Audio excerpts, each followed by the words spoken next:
नमस्कार दोस्तों, स्वागत है आपका इस सीरीज़ में जिसको हम कहते हैं रमण महर्षि कॉन्शियस इमॉर्टैलिटी। रमण महर्षि कॉन्शियस इमॉर्टैलिटी, सोचा समझा अमर होने का तरीका रमण से लोगों ने क्वेश्चन पूछा है ढेर सारा।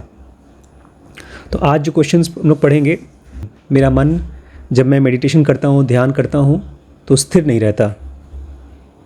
दूसरा क्वेश्चन होगा, आंखें बंद करके ध्यान करूँ कि आंखें खोल कर। तीसरा सवाल है कि अपने थॉट्स को कैसे कंट्रोल करूं, और यही सबसे बड़ा सवाल है, मतलब सबसे बड़ा जवाब इसी का है। तो सबसे पहला क्वेश्चन कि मेरा मन ध्यान में स्थिर नहीं रहता तो क्या करें। रमण कहते हैं, बहुत सिंपल टेक्निक है जो मैं बता रहा हूँ। रमण ने वो शब्द नहीं यूज़ किए हैं, उन्होंने वो बताया है जैसे आप एक पहली बार पेंसिल लेते हो लिखने के लिए बच्चे की तरह, तो पापा मम्मी पकड़ के सिखाते हैं, उसके बाद वो गोल गोल बना के देते हैं, तुम गोल बनाते हैं, फिर ABCD सीखते हैं, और इस चीज़ को सीखने में कम से कम 1-2 साल लग जाता है।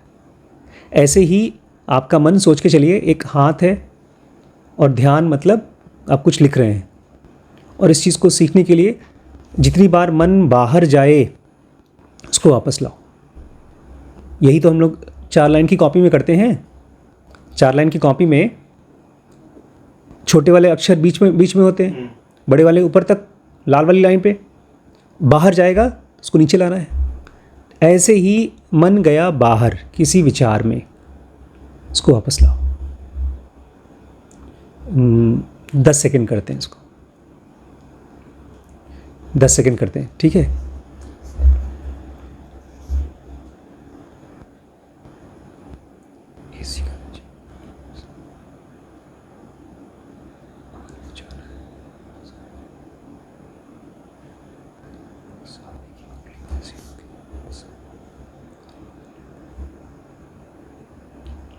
चलो, कौन कौन से विचार आए? मुझे हैंडराइटिंग सुधारनी होगी अपनी। मेरा जो हैंडराइटिंग सुधारूंगा उसी में हेल्प भी हो जाएगा, अगर जो याद करना है उसको लिख के करूंगा। ये दो है। तो दोनों एक साथ आए कि अलग अलग? पहले एक आया फिर दूसरा। ठीक, आपको? मुझे तो सेंटर का सेंटर का याद आया। एक विचार आया कि एक से ज़्यादा? एक से ज़्यादा। वापस आए थे? बस आते गया विचार, आते गया, वापस नहीं लाए? मैं तो लाया वापस। सबसे पहला विचार मुझे आया था AC चल रहा है। दूसरा विचार आया था अमन को, बेचारे को लेट हो रहा है, जल्दी जाना है अभी। फिर वापस आकर के जब आप वापस लाते हैं ना तो नए विचार आते हैं, और अगर आप गए और फिर और गए, फिर और गए, तो आपके विचार आपको बाहर ले जाते हैं। फिर तीसरा विचार आप इमेजिन नहीं कर सकते मेरे मन में क्या आया। अनुज के बारे में सोचा, और फिर अनुज नहीं विचार में आए, मुझे वो आदमी विचार में आया, मजदूर जिसकी उंगली कट गई, कि उसकी उंगली कैसी होगी, जुड़ी होगी कि नहीं जुड़ी होगी। विचार आया। अब मैं थोड़ी कह रहा हूँ मैंने विचार किया, विचार आया, मैं वापस ले आया। फिर अच्छा ऐसा हो कि मेरा मन यहाँ चारों तरफ घूम रहा था। पहले यहाँ AC से चालू हुआ, फिर अमन पे गया, फिर अनुज पे गया, फिर लास्ट में गरिमा के ऊपर आ गया। गरिमा ने आज क्या पढ़ाई की होगी। ये 4 विचार आए और चारों में वापस लेकर आ गए। तो ऐसा थोड़ी कि आपको चुप कर देना है अपने आप को, बार बार वापस लाना है। 10 सेकंड किया, इसी को 20 सेकंड, 15 सेकंड, जितनी बार आप एक विचार करें, अगर आप लिख लेते हैं उस विचार को तो आप वापस आ गए तभी तो लिखे, नहीं तो उसका अगला विचार आता है। आपको बैठ करके खाली बैठे हैं तो आप नेक्स्ट विचार ये सोच के चलिए आपकी पेंसिल वो 4 लाइन की कॉपी है, और उसमें आप जो लिख रहे हैं वो विचारों को वापस ला रहे हैं। और जितना अच्छी हैंडराइटिंग में लिखेंगे उतना ही विचार और ज़्यादा वापस आएंगे, क्योंकि लिखते समय भी आपको अच्छी हैंडराइटिंग करने के लिए भी कम विचार चाहिए। आप जल्दी जल्दी में लिखें तो हैंडराइटिंग ख़राब हो जाएगी। इवन हैंडराइटिंग की प्रैक्टिस भी अपने आप में वापस मन को वापस लाने का एक तरीका है। कह रहे हैं ये इसलिए बहुत ज़रूरी है क्योंकि हमारा मन बहुत कमज़ोर है, उसको मजबूत कैसे करो। जैसे लिखना बहुत मुश्किल चीज़ है। अपनी लिखावट के लिए जब आप लिखते हैं तो होता क्या है, जब आप लिखते हैं तो क्या चीज़ होती है आपके हाथों में, कुछ खास मसल्स होते हैं, वो मजबूत हो जाते हैं। आप इस उंगली से लिखना चाहेंगे नहीं लिख पाएंगे, लेकिन बहुत से लोग हैं जो पैरों से लिख लेते हैं, पता है, तो वो उस पैरों के मसल्स को मजबूत कर लेते हैं। कह रहे हैं माइंड इज़ टू वीक, मन बहुत कमज़ोर है, उसको मजबूत करो। किस चीज़ से? प्रैक्टिस से। प्रैक्टिस को हिंदी में क्या बोलेंगे? अभ्यास से। हाँ, धीरे धीरे आप जो 10 टाइप के विचार हो रहे हैं, आप एक ही विचार में जाओ, वापस आओ, फिर उसी विचार में जाओ, वापस आओ, और एक विचार पे आ जाओ। तो ऐसे तुम्हारा माइंड मेडिटेशन में स्टेडी हो जाएगा। एक बहुत प्रैक्टिकल चीज़ है। शुरू में आप 10 सेकंड, 20 सेकंड, 25 सेकंड करिए। आप चाहे मंदिर में बैठ सकते हैं, दिया जला दिया, या नहीं भी जलाया, वैसे ही बैठे हैं।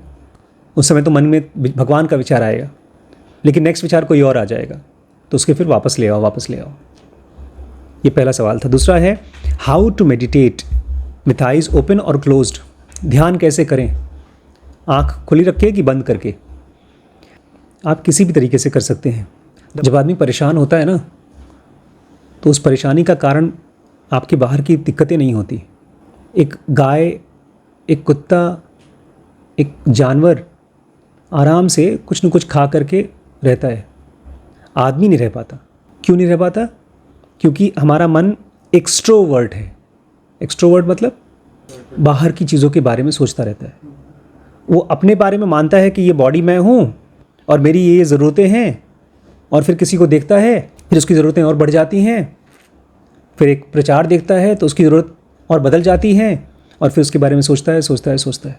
इसको बोलते हैं एक्सट्रोवर्ट होना। बोल रहे हैं आँख बंद करो चाहे ना करो, उससे मतलब नहीं है। मतलब ये है कि आपका माइंड होना चाहिए इंट्रोवर्टेड, अंदर की तरफ मुड़ जाना चाहिए। अच्छा, उस कंडीशन में देखा जाए तो इंट्रोवर्ट लोग बड़े समझदार हैं। वो कम बोलते हैं, वो ज़्यादा आसानी से ध्यान में जा सकते हैं। लोग देखते ज़्यादा हैं। दो टाइप के लोग होते हैं एक्सट्रोवर्ट, जो खूब बोलते हैं, खूब दिखाते हैं। जैसे मान लीजिए आपकी कुछ हैबिट्स हैं जो एक्सट्रोवर्ट वाली हैं। आप अगर कोई कपड़े खरीद रहे हो और पहन के जाना चाहते हो तो एक्सट्रोवर्ट है। जूता दिखाने का एक्सट्रोवर्ट चीज़ है। और वहीं पर आपकी मेकअप वाली चीज़ एक्सट्रोवर्ट चीज़ है। अपना स्किन केयर करते हैं तो क्योंकि हम चाहते हैं ना लोग देखें उस चीज़ को, तो एक्सट्रोवर्ट है। ये सब ये नहीं कह रहा हूँ कि मत करिए, लेकिन पहचानिए कि कौन सी आदत मेरी एक्सट्रोवर्ट है और कैसे मैं इंट्रोवर्ट हो सकूँ, कम से कम मन में। और फिर उसको छोड़ो मत, उसको करते रहो। अपने मन को काम करने दो, लेकिन इंट्रोवर्ट होकर के अपने अंदर में जाने के लिए वो खूब खुदाई करे। वैसे ये चीज़ सच है। मैं जब भी आंख बंद करके ध्यान करने की कोशिश करता हूँ तो इतना ज़ोर से विचार आते हैं जो नॉर्मली आंख खोल करके नहीं आते। क्यों? आपके सामने जो होगा वो विचार एग्जैक्टली, जो चीज़ हमारे आँख के सामने है उसका विचार आता है। बल्कि आप एक कोई फिल्म देखो तो उस समय तो कोई विचार ही नहीं आता, हम खाली उसको रिस्पॉन्ड कर रहे होते हैं। तो बोल रहे हैं कभी कभी जब आंख बंद करोगे तो मन में खूब भीड़ आ जाएगी विचारों की, लेकिन जब आप ध्यान करने की कोशिश करोगे और आंख खोल करके करोगे और कोशिश कर रहे हो आंख बंद करने की, जब तक आंख खोल करके देख रहे हो तो पता चलेगा विचार नहीं है यार, मैं कर सकता हूँ। लेकिन आंख खोल करके जब ध्यान करने की कोशिश करोगे तब भी मुश्किल पड़ेगी। क्यों मुश्किल पड़ेगी? क्योंकि प्रैक्टिस नहीं है वापस आने की। It requires strength of mind. जितनी बार आप वापस आते हैं उतनी बार आपका स्ट्रेंथ ऑफ माइंड बढ़ता है। जिनोगा में हमने पढ़ा था 4 स्टेप से ध्यान होता है। The sequence of mental states is as follows. जो सीक्वेंस आता है, मतलब मान लीजिए कोई बच्चा है, वो पहली बार नौकरी कर रहा है, तो उसके 4-5 साल में क्या होगा, फिर 10 साल में क्या होगा, फिर 20 साल में क्या होगा, फिर 50 साल में क्या होगा। अगर किसी एक्सपीरियंस आदमी से बोलो तो बता देगा। कोई आदमी गवर्नमेंट जॉब वाला है तो उसकी लाइफ 10-20 साल में कैसी हो जाएगी वो भी बता देगा। एक जनरल सा, स्पेसिफिकली नहीं। ऐसे ही बताया गया जो आदमी ध्यान करेगा और 20-25 साल तक करता रहेगा तो उसके अलग अलग स्टेट्स ऑफ माइंड होंगे, सीक्वेंस ऑफ माइंड। सबसे पहला, the mind reacts to that which is seen. हमारा माइंड रिएक्ट करता है उस चीज़ के लिए जो देख रहा है। जैसे आपको सेंटर का ख्याल आ रहा है क्योंकि आपने सेंटर को देखा, सुबह से लेकर शाम तक सेंटर पे ही थे, तो mind reacts to that which is seen. आपका माइंड उसको रिएक्ट करता है जो दिखता है। ये पहला स्टेज है। इससे घबराना नहीं है, ये सबसे बेसिक स्टेज है, शुरुआत की स्टेज है। इसी से आंख बंद करके या आंख खोल करके अपने मन को वापस लाना है। दूसरा है, then the mind follows the moment of mind control. Second, अगर आपने एक दिन भी कर लिया तो आपने माइंड कंट्रोल की ताकत को जी लिया। आपने जब माइंड को वापस लाया, ये हर बच्चा नहीं कर सकता। छोटा बच्चा अपने सुसु पॉटी को कंट्रोल नहीं कर सकता, अपनी भूख को भी कंट्रोल नहीं कर सकता। जैसे भूख आती है रोता है, चीखता है। ऐसे ही एक नॉर्मल आदमी जो केवल एक्सट्रोवर्ट है वो अपने आप को कंट्रोल नहीं कर पाता। मैं अपना हाथ को वापस ला रहा हूँ तो एक हाथ का कंट्रोल है। ऐसे ही आंख बंद करके जब विचार को अंदर लाते हैं, अपने वापस आते हैं, तो माइंड कंट्रोल का मोमेंट है। ये भी आप अगर 2-4 साल 10 साल करते रहोगे, तब आएगा तीसरा stage. Then ensues a moment when the chitta responds to both factors. Level अलग ही है। हमारे अंदर में एक चित्त है, ये तो है माइंड, IESM, जो वापस ला रहे हैं आप। इमोशन बाहर ले जा रहा है, बुद्धि उसको वापस ला रही है। आप वापस लाते रहें, धीमे धीमे यहाँ पहुँच जाएंगे आप। और इसके पीछे है चित्त। चित्त मतलब एक ऐसी चेतना जो हमेशा एक नॉर्मल स्टेट में रहती है। और फिर क्या होगा, आप जब चित्त के पास पहुँचेंगे तो आप 2 चीज़ों को रिस्पॉन्ड करेंगे, जो बाहर दिख रहा है वो, और जो आपका माइंड रिएक्ट कर रहा है वो, दोनों को रिस्पॉन्ड मतलब आपको दोनों दिखाई देंगी। आप बैठे हैं, आपके मन में एक विचार आया और आपने उस विचार को वापस किया, ये दोनों चीज़ें आपको दिखेंगी। मतलब दोनों चीज़ें ऑटोमेटिकली हो जाएंगी आपके साथ। मैं बैठा हूँ, मैं अपने विचार गया, मेरे विचार वापस आ गया, मैंने कंट्रोल किया भी नहीं। जैसे शुरू में बच्चा चलता है तो बड़ा कंट्रोल करके चलता है, बड़ा मेहनत से चलता है, बाद में उठता है, फुर्र भाग जाता है। ऐसे ही जब आप अपने मन को बार बार वापस लाओगे, then the mind ensues a moment when the chitta responds to both factors, both coded impulse and decoded thoughts, कि जो दिख रहा है उसको भी और जो विचार चल रहे हैं उसको भी वापस लाने को भी ऑटोमेटिक कर देगा। और लास्ट में finally this ceases to be essential. Last में तो ये इसकी भी ज़रूरत नहीं लगती, बस माइंड स्टेडी रहता है। This ceases to be essential. ये सब नौटंकी की ज़रूरत भी नहीं है। बार बार मन बाहर जाए वापस आए, अब हो ही नहीं रहा, मन जा ही नहीं रहा है, तो उसको कंट्रोल करने की ज़रूरत नहीं पड़ती। ये 4 स्टेजेस हैं। अच्छा, आगे कहते हैं it may be difficult to introvert the mind with eyes open as it requires strength of mind. कि अगर आप आँख खोल करके अब ध्यान करना जब शुरू करोगे, तो आँख बंद करेंगे तो शुरू में बहुत तेज़ थॉट्स आएंगे, विचार आएंगे, लेकिन आप आँख बंद करके विचारों को वापस लाना आसान है।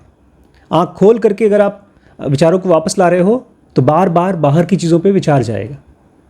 इसलिए शुरू में आपको आँख बंद करके ही कोशिश करना चाहिए। अच्छा, अब आगे कहते हैं, ध्यान से सुनिएगा, ये बहुत इंपॉर्टेंट सेंटेंस है। शुरू में आँख बंद करके करिए, हो सकता है आपको नींद आ जाए, इसलिए आप बहुत लंबा समय तक मत करिए, 2 मिनट 3 मिनट मैक्सिमम। 3 मिनट भी बहुत ज़्यादा है। बार बार अपने थॉट्स के वापस आ जाना है। एक इंपॉर्टेंट चीज़, when the mind takes in objects it is contaminated. जब मन किसी चीज़ को, किसी ऑब्जेक्ट को अपने अंदर लेता है, मतलब किसी चीज़ के बारे में जब हम सोचते हैं तो माइंड होता है कंटैमिनेटेड। कंटैमिनेटेड मतलब गंदा हो जाता है। जैसे आप चाय पीना चाहते हैं, उसमें कोई गंदगी गिर गई हो, मक्खी गिर गई हो, तो कंटैमिनेट हो गया। मक्खी को तो एग्जैक्टली नहीं बोलते, बट हाँ, आप एकदम भगवान के सामने पानी चढ़ाना चाहते हैं और उसके अंदर में कोई, हाँ, अशुद्ध हो गया, अशुद्ध बोलेंगे। हाँ, कह रहे हैं जब बाहर की चीज़ के बारे में आप सोचते हैं तो आपका मन अशुद्ध हो गया।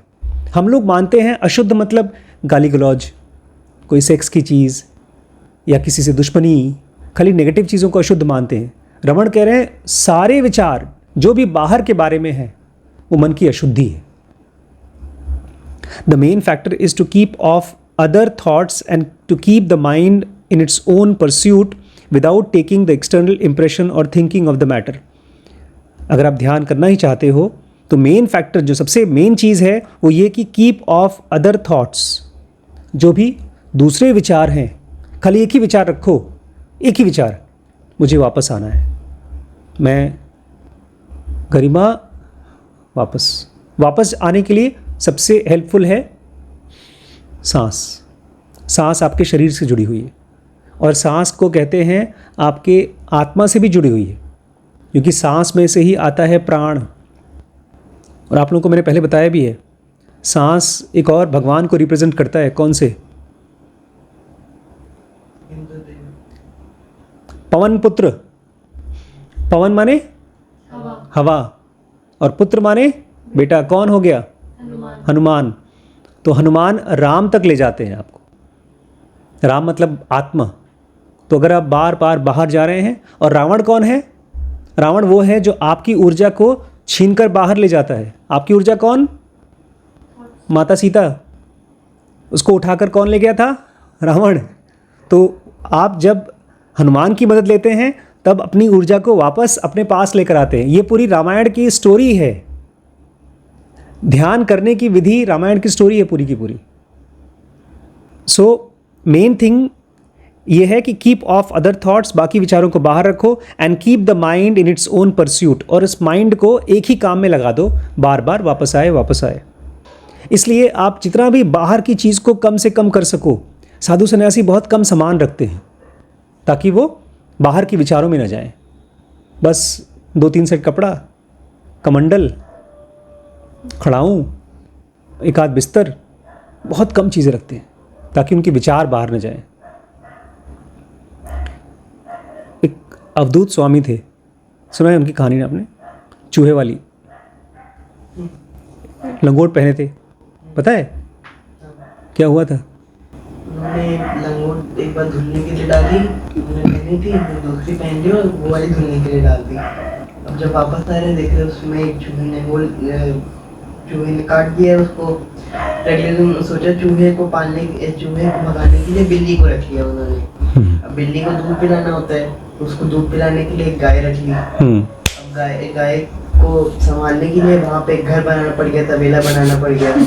अब तबेला बन गया तो वहाँ पे घर बनाना पड़ गया, वहाँ पे तबेले की देखने के लिए गाय सब ठीक है कि नहीं। अब घर को देखने के लिए शादी करनी पड़ गई, बीवी आ गई। इतना हो गया, फिर उन्होंने छोड़ दिया संन्यास। फिर उनको बच्चा भी हो गया था। इसलिए तुम शादी नहीं कर रहे हो ना। एक्सटर्नल इंप्रेशंस ऑफ थिंकिंग कह रहे हैं। नहीं, देखिए ऐसा नहीं है कि आप अपने काम धाम मत करिए, शादी ब्याह मत करिए, ये नहीं है। लेकिन एक्सटर्नल इंप्रेशंस ऑफ थिंकिंग, बाहर की चीज़ें जब हमारे दिमाग पे छाप छोड़ती हैं तो उसी के बारे में हम सोचते हैं। तो उस सफाई कैसे करते हैं? बार बार वापस आके। जितनी बार आप वापस आएंगे उतनी बार आपके मन को ये समझ में आएगा कि मेरे लिए सबसे इम्पॉर्टेंट है यहाँ आना बजाय बाहर जाना। ये है तरीका हाउ टू मेडिटेट, आँख खोल कर या आँख बंद करके। तो शुरू में आप बंद करके करिए, चिंता मत करिए, विचार बहुत आएंगे पर धीमे धीमे कम हो जाएंगे। और जब आपके अंदर में मेडिटेशन स्थापित हो जाएगा, ध्यान स्थापित हो जाएगा, तब आप आँख खोल करके भी ड्रिफ्ट नहीं करोगे, आप अपने अंदर रहोगे। एक और सवाल लेंगे बस। How to control thoughts. ठीक है, बताइए अपने विचारों को कैसे कंट्रोल करें। कह रहे हैं मन भटकता है क्योंकि वो कमज़ोर है। नंबर 1, अगर कोई चीज़ कमज़ोर है तो उसको क्या करना पड़ेगा? ताकतवर बनाना पड़ेगा। और उसके लिए क्या चाहिए? मसल्स कैसे ताकतवर होते हैं? एक्सरसाइज से, हार्डवर्क से। लेकिन एक बार करने से नहीं, रोज़ रोज़ करने से। उसके लिए चाहिए अभ्यास। अच्छा, लेकिन ये भी सोच के चलिए एनर्जी खर्च कहाँ हो जाती है। कह रहे हैं due to the dissipation of energy. हमारा मन कमज़ोर क्यों होता है? वो ताकतवर क्यों नहीं हो पाता? क्योंकि डिसिपेशन ऑफ एनर्जी होता है।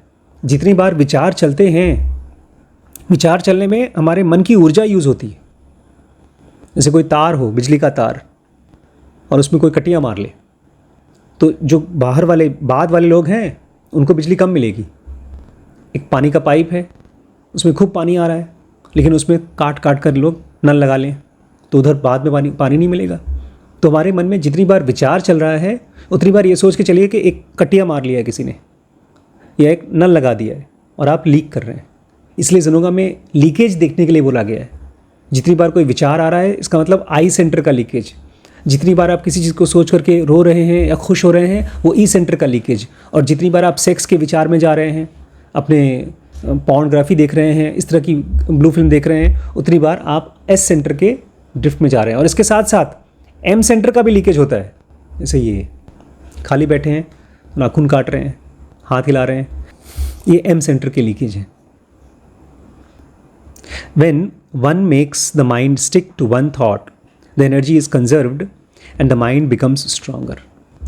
जब कोई इंसान अपने मन को एक विचार के साथ चिपका के रखता है, एक ही विचार के साथ। ज़बरदस्ती नहीं करना है। तो याद रखिएगा, लिखना एक दिन में लिखावट नहीं आती है, कम से कम साल 2 साल लगता है, और अच्छी लिखावट के लिए तो 5-6 साल लगता है। बल्कि डॉक्टर साहब ने, मतलब मैम ने 10वीं में अपनी लिखावट को चेंज किया, क्योंकि उसके पहले उनकी लिखावट बड़ी गंदी थी और उनकी लिखावट मुझसे अच्छी है। तो प्रैक्टिस चाहिए, लेकिन एक थॉट के साथ। जो आदमी चिपक सकता है, एनर्जी इज़ कंजर्व्ड, उस आदमी की एनर्जी बच जाएगी, बर्बाद नहीं होगी, and the mind becomes stronger, और उसका मन भी ताकतवर हो जाएगा। ठीक यही चीज़ भगवान कृष्ण ने गीता में कहा है कि मन की ताकत आती है प्रैक्टिस से। शुरू में जब आप ध्यान करने की कोशिश करेंगे तो गया, एक विचार गया, 2 विचार गया, 10 विचार गया, 12, 15, और तब अरे याद आया कहाँ चला गया हूँ, वापस आएंगे। फिर धीमे धीमे 15 विचार के बजाय 7 विचार के बाद वापस आएंगे, फिर 4, फिर 3, फिर बार बार एक एक विचार के बाद वापस आ सकते हैं। तो हर बार जब आप ध्यान करेंगे तो टाइम पीरियड वापस आने का कम होते जाएगा, और एक पॉइंट के बाद बाहर जाएगा नहीं, अननेसेसरी फालतू के विचार आएंगे ही नहीं। और आज का लास्ट सेंटेंस है, it is then that the dormant shakti manifests and the mind resolves itself into life current. जब कोई समाधि में जाता है ना, तो ठीक वैसा ही होता है जैसे कि नींद के दौरान हमारा माइंड एक दूसरी लाइफ करंट पकड़ लेता है। मतलब जो नॉर्मली हम लोग जगते रहते हैं तो बिजली कहते हैं, मतलब जो हमारे प्राण होते हैं बाहर से इम्पल्स आते हैं और ब्रेन में जाते हैं, ऊपर की तरफ से आते हैं और सामने विचार बनाते हैं। लेकिन जब सो जाते हैं तो एक बीच का पोर्शन है जो डाइवर्ट हो जाता है, जो आँखों को जगा के रखता है, वो डाइवर्ट हो जाता है। जब आप समाधि में जाते हैं तब एक और कमाल की चीज़ होती है, इसको ज़ेनोगा एडवांस में हमने बहुत डिटेल में पढ़ा है। आपके इम्पल्स पीछे से होकर के ऊपर से नहीं आते, क्योंकि ज़्यादातर हमारा ऊपर का जो ब्रेन है उसमें मेमोरी है, मेमोरी के होल्स हैं, उसमें से मेमोरी आता है। और जो आपने इम्पल्स बाहर से लिया है, मतलब जो देखा है, जो सुना है, उसमें मेमोरी जुड़ करके आपको विचार देती है। आपने बाहर से एनर्जी ली, मेमोरी जुड़ी और विचार आया, इम्पल्स आया, मेमोरी जुड़ी, विचार आया। ऐसे जैसे कोई आदमी कहीं जा रहा है और नीचे खूब कचरा है, कीचड़ है, उसके ऊपर चल के जा रहा है तो उसके पैर में, कोई भी आदमी हो, कितना भी साफ कपड़ा पहन के आए, उसके पैर में कीचड़ जमा हो जाएगा। लेकिन जब समाधि आती है तो आपकी ऊर्जा पीछे से उड़कर ऊपर से नहीं आती, नीचे से होकर के सीधे यहाँ आती है, पूरी की पूरी मेमोरी को बाईपास कर देती है, पूरा मेमोरी बाईपास हो जाता है। कह रहे हैं जब ऐसा करोगे बहुत समय तक, तब तुम्हारी डॉर्मेंट शक्ति मैनिफेस्ट करेगी, जो छुपी हुई शक्ति है एक इंसान के अंदर, आत्मशक्ति, वो फिर प्रकट होगी, और फिर आपका मन लाइफ के करंट के साथ जहां चाहे वहां जा सकता है। तब विचार में नहीं भटकता, तब मैं आपके साथ हो सकता हूं यहां बैठे बैठे, मन कहीं भी जा सकता है। The mind resolves itself into life current. Mind एक तरह से लाइफ करंट, प्राण बन जाता है। जो प्राण की ऊर्जा सांस के साथ होती है, वो माइंड प्राण बन जाता है। लास्ट पार्ट ये है कि बहुत बार हम लोग कुछ काम सोचते हैं करने के लिए, जैसे श्रीश अपने काम को लिख भी लेते हैं, लिस्ट बनाते हैं कौन कौन सा काम करना है। आमतौर पे सब लोग लिस्ट नहीं बनाते, सोचते हैं हमको याद आ जाएगा फिर कर लेंगे, और बहुत बार इंपॉर्टेंट काम भी भूल जाता है हम लोगों को। जैसे मैंने आजकल दवाई मंगाई है, सुबह शाम दवाई खानी है। कल रात को और परसों रात को मैं दवाई खाना भूल गया। कल तो मुझे याद आया करीब 2 बजे रात को, नींद खुली, गया मैं दवाई खा के ऊपर चला गया। परसों मैडम को याद आया तो बोलती दवाई खा के आओ। मेरा ये कहना है कि जो मेमोरी होती है, मतलब जो याददाश्त होती है, वो एक आवारा घोड़े की तरह होती है, और उसको चलाने वाला होता है हमारी कॉन्शियसनेस, चेतना। लेकिन नॉर्मली हमारी चेतना सोई होती है, हम बहुत ध्यान नहीं देते हैं कि हमारे विचार कहाँ जा रहे हैं। लेकिन जो आदमी जग जाता है, मतलब जो आदमी अपने विचारों के ऊपर में कंट्रोल करना शुरू कर देता है, तो वो कंट्रोल करने वाला एक ईश्वर अंदर जग जाता है। और फिर ऐसा इंसान धीरे धीरे जो काम भूलना तो छोड़ो, एक बार उसके मन में काम आ गया तो बिना पूरा हुए हो ही नहीं सकता। इसलिए कहा जाता है जो ईश्वर हो जाता है, उनकी मन की चीज़ हमेशा पूरी होगी। हम तुम लोगों को इस बार पिक्चर भी दिखाएंगे कल की। चलें क्या एक बार फिर? श्रीश, मैं, तुम और श्रवण और अनुज, और फिर सेकंड वाली पिक्चर भी जाएंगे। उसमें देखोगे कृष्ण भगवान का एक रोल किया एक आदमी ने। अभी तो बहुत थोड़ा सा रोल है, लेकिन छोटा सा भगवान कृष्ण का एक रोल आया था। अब उसकी शक्ल नहीं दिखाई जाती है, लेकिन वो कह रहे हैं कि जाओ तुम, आज से 5000 साल बाद मैं फिर से आऊँगा। अश्वत्थामा को कहा। मतलब लाइफ करंट ऐसा बन जाता है आदमी कि वो समयतीत, कालातीत हो जाता है। वो भूत और भविष्य में जितना दूर तक हो सकता है सब देख लेता है। जब विचार कहीं नहीं जाते, भटकते नहीं हैं, तब आप हर जगह पर जा सकते हैं, हर चीज़ जान सकते हैं, और हर चीज़ आपसे आराम से हो सकती है। कुछ 6 मिस्टिकल पावर्स हैं, दैविक शक्तियाँ, वो आती हैं जब आपकी ऊर्जा खुलती है। उसके बारे में बात करेंगे। एक और क्वेश्चन था, उसको हम लोग कर लेंगे। आज के लिए इतना ही, ठीक है।